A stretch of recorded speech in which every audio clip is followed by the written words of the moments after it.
olmasa ondan emin gözlüğümde barçağa mecbur ediyen meni yılgırmana gülmüğümme sen sebep yerdok yıllara bile yerda dillerim bile men zep olmacak gülüsü uy bile ayt demesen meni deleden her varımda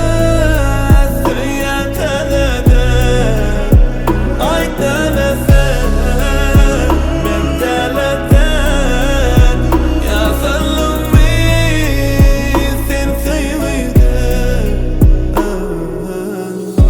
sen yerin başı dedim başta söyleyin başıma yeter ya arşa şu günden başlap olur durmuş başka da karışma her adımın gül velinir deyip bak dünyasını seni ödüm elteyip ovadan karşını çıtsam bakarını getireyin bilgeçleyin sen bana buruluyalım sen elin ovadın dünyamen anandan sonra ya sen kapta özümden halin ayt demesen meni deleden her varımda söyleyen tanıdan ayt demesen men deleden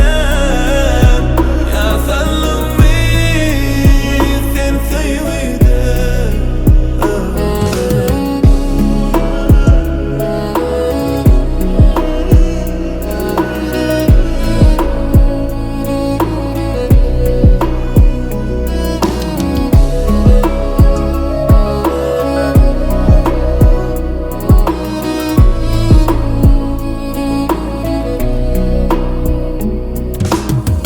her adımın gül velinir deyip bak dünyasını seni ödüm elteyip ovadan karşını çıtsam bakarını getireyin bilgeçleyin